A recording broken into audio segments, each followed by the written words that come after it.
Hello everyone.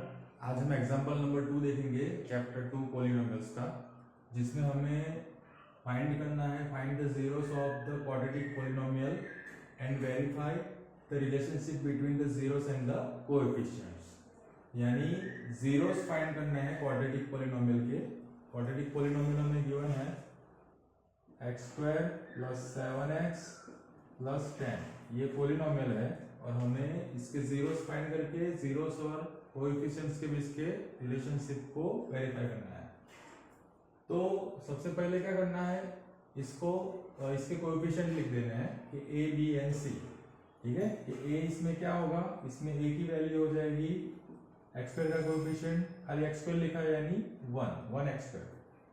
b की value क्या होगी, x का कोएफिशिएंट 7 और c की वैल्यू कांस्टेंट x⁻0 का कोएफिशिएंट क्या होगा 10। तो इसमें मेथड कौन सी यूज होगी, फैक्टराइजेशन करना पड़ेगा पहले, स्प्लिटिंग द मिडिल टर्म। तो सबसे पहले क्या करना है, उसमें a और c का मल्टीप्लिकेशन करना है। ठीक है, splitting the middle term method है, a और c का मल्टीप्लिकेशन। इसमें a की वैल्यू क्या है 1 और c की वैल्यू 10। ठीक है, तो इन दोनों का मल्टीप्लिकेशन क्या आएगा 10 × 1 10। तो इनका मल्टीप्लिकेशन, ठीक है, ऐसे दो फैक्टर लाने हैं जिसका प्रोडक्ट यानी मल्टीप्लिकेशन क्या है 10 और सम उसका क्या है 7, यानी b जितना है 7। ओके, मतलब इन दोनों का यहाँ पे मिडिल टर्म जो है 7x है ना, तो 7 जितना सम आना चाहिए। ठीक है, a और c का भी मल्टीप्लिकेशन है। ठीक है, इसके फैक्टर्स ऐसे दो लेने हैं जिसका सम क्या आना चाहिए 7 और प्रोडक्ट क्या आना चाहिए 10। ठीक है, इसमें साइन का भी इंपॉर्टेंट रोल है। वो कैसे पता करेंगे, यहाँ पे तो सभी पॉजिटिव ही है, a b c तीनों क्या है पॉजिटिव। अगर c की साइन नेगेटिव हो, ठीक है, अभी c की साइन पॉजिटिव, पहले पॉजिटिव का देख लेते हैं कि पॉजिटिव साइन होगी c की यानी कांस्टेंट टर्म की x⁻0 का कोएफिशिएंट, तो दोनों फैक्टर की साइन क्या रहेगी सेम और किसके जैसी b के जैसी, बराबर। तो यहाँ पे c पॉजिटिव है तो b की साइन क्या है प्लस, है ना, 7 यानी प्लस है, तो दोनों फैक्टर्स की साइन क्या रहेगी पॉजिटिव।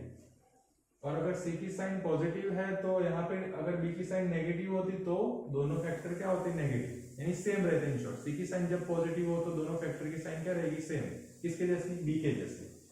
मतलब b पॉजिटिव है तो दोनों पॉजिटिव, अगर b नेगेटिव है तो दोनों नेगेटिव। कब, जब c की वैल्यू पॉजिटिव हो तब। नेगेटिव हो तो क्या होगा, दोनों की साइन ऑपोजिट रहती है। ठीक है, एक प्लस और एक माइनस। और बिगर फैक्टर जनरली पहले लिखते हैं, स्मॉलर फैक्टर बाद में। तो बिगर फैक्टर की साइन किसके जैसी रहेगी b के जैसी, और ऑपोजिट साइन दूसरी यहाँ पे लग जाएगी, प्लस होगी तो माइनस होगी, माइनस होगी तो प्लस। वो हम क्वेश्चन करेंगे आगे ऐसे। तो इसमें तो पॉजिटिव है तो दोनों साइन क्या रहेगी पॉजिटिव। और 10 के ऐसे फैक्टर लाने हैं जिनका सम 7 आए और जिनका मल्टीप्लिकेशन प्रोडक्ट क्या है 10। तो सिंपल है, 5 2 जा 10। ठीक है, तो 5 + 2 7 भी हो जाएगा और 5 2 जा 10 भी हो जाएगा।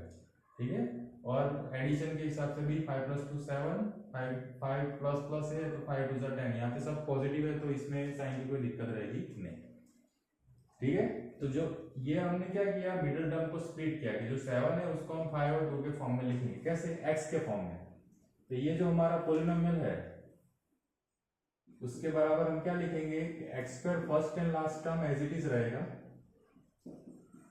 जो मिडिल टर्म है उसको स्प्लिट कर दिया किसके 5 और 2 के फॉर्म में। यहाँ पे x वेरिएबल है तो इसको x के फॉर्म में लिखेंगे, y हो तो y, जो भी वेरिएबल है उसके फॉर्म में। तो 7x की जगह पे क्या लिखेंगे +5x + 2x। ठीक है, तो मिडिल टर्म को क्या कर दिया हमने स्प्लिट कर दिया, है ना, एक में से दो में कन्वर्ट कर दिया। तो ये है स्प्लिटिंग द मिडिल टर्म। ये क्वाड्रेटिक पॉलिनोमियल में ऐसे फैक्टराइजेशन करते हैं। ठीक है, अब फैक्टर्स अब निकलेंगे, इसको स्प्लिट कर दिया मिडिल टर्म को।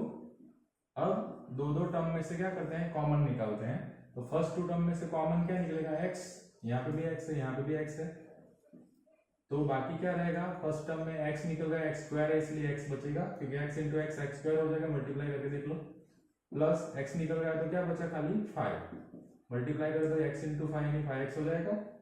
अब दूसरे जो दो टर्म है उसमें से कॉमन यही निकलेगा जो यहाँ पे निकला है, तो एज इट इज लिख दो, x प्लस 5 जो आया वही लिख दो, यहाँ पे जो है वही सेम आएगा। अब थर्ड टर्म खाली देख लो, थर्ड टर्म में क्या है 2x और उसका साइन क्या है पॉजिटिव थर्ड टर्म का, तो थर्ड टर्म का साइन पॉजिटिव रख दिया और 2x को x से क्या कर दो डिवाइड कर दो, तो 2x डिवाइडेड बाय x, तो x कैंसिल आउट हो जाएगा तो क्या बचेगा 2, तो वो यहाँ पे आ जाएगा। तो ऐसे करते हैं, थर्ड टर्म जो है उसका साइन रख दो, ये तो एज इट इज जो पहले में कॉमन आएगा वही यहाँ पे सेम आएगा। फिर यहाँ पे आगे क्या लिखना है कॉमन में, कॉमन इन दोनों में क्या निकलेगा, वैसे भी यहाँ पे पता चल जाता है 2 कॉमन निकलेगा, ठीक है, पर अगर ऐसा ना करना हो तो x plus 5 as it is लिख दो और फिर थर्ड टर्म खाली देख लो, थर्ड टर्म को इस फर्स्ट टर्म से डिवाइड कर दो, जो बचेगा वो यहाँ पे आ जाएगा और साइन जो थर्ड टर्म की होगी वो रह जाएगी, ठीक है। तो ऐसे करके फैक्टर कॉमन निकाल लिया पहले, तो ये दो फैक्टर मिल जाएंगे, तो दोनों ये एक पूरी टर्म है, दोनों टर्म में कॉमन क्या है x प्लस 5, ठीक है, ये पूरा और ये दो टर्म है उसमें से कॉमन क्या निकलेगा x प्लस 5, और दूसरा जो बाकी बचेगा वो क्या बचेगा इसमें x प्लस 5 दोनों में से कॉमन निकल आएगा तो क्या बचा x प्लस 2, फर्स्ट टर्म में x बचा और सेकंड टर्म में 2, तो ये इसके क्या हो जाएंगे फैक्टर्स, ठीक है, दोनों में से x प्लस 5 कॉमन, दो टर्म है ये और ये दो टर्म है उसमें से x प्लस 5 कॉमन, तो फर्स्ट टर्म में क्या बचा x और सेकंड टर्म में प्लस 2, तो ये इसके क्या दो फैक्टर्स मिल गए हमें x plus 5 and x plus 2। अब हमें जीरोस फाइंड करने हैं, तो जीरोस जनरली क्या करते हैं, जीरोस कैसे फाइंड करते हैं कि जो पोलिनोमियल दिया है उसके बराबर क्या ले लेते हैं 0, तो पोलिनोमियल जो दिया है उसके बराबर यह है तो इसके बराबर क्या ले लेना है 0, तो इसके बराबर भी 0 लेना है, इसके बराबर भी 0 लेना है, ठीक है, दो फैक्टर मिले ना, देयरफॉर इन दोनों के बराबर 0 ले लेंगे, x plus 5 is equal to 0 और x plus 2 is equal to 0, therefore क्या हो जाएगा x की वैल्यू क्या आ जाएगी -5 और यहाँ पे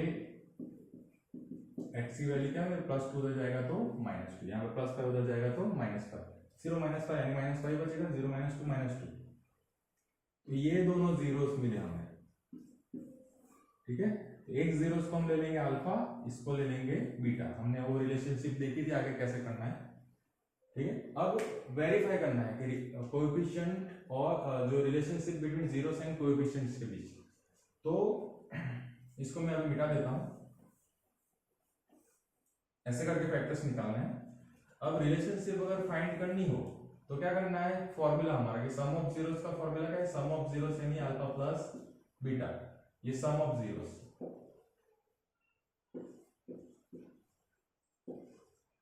alpha plus beta is equal to formula क्या है -b/a, रिलेशनशिप इंट्रोडक्शन में हमने देखा था, तो अल्फा प्लस बीटा यानी एग्जैक्ट जो जीरो है उसका सम करना है, तो -5 अल्फा की वैल्यू क्या है, एक को अल्फा ले लो एक को बीटा, तो अल्फा की वैल्यू क्या है -5 प्लस बीटा की वैल्यू -2, माइनस इसलिए ब्रैकेट में लिखते हैं, और इसमें माइनस बी की वैल्यू क्या है 7,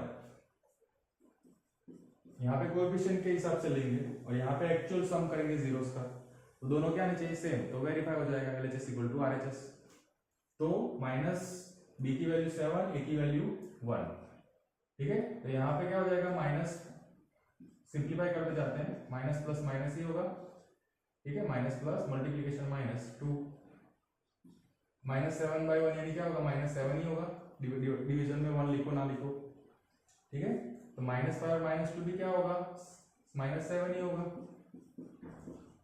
है ना, सेम साइन हो तो क्या करते हैं -5 में से -2 सब्ट्रैक्ट करेंगे तो क्या होगा, दोनों की साइन अगर सेम हो तो एडिशन होगा 5 और 2 का और साइन वही रहेगी माइनस, ठीक है, तो LHS और RHS क्या आ जाएगा इक्वल, तो यही तो हमें वेरीफाई करना था कि सम ऑफ जीरोस यानी जो एग्जैक्ट जीरो है, एक्चुअल जीरो है, एग्जैक्ट जीरोस और कोएफिशिएंट उनका रिलेशनशिप क्या आना चाहिए, सेम इक्वल आना चाहिए, ये सम ऑफ जीरोस यानी क्या हो जाएगा LHS इक्वल टू RHS। और दूसरा एक रिलेशनशिप है क्या, प्रोडक्ट ऑफ जीरोस, उसमें भी सेम तरीके करेंगे, प्रोडक्ट ऑफ जीरोस में क्या करते हैं,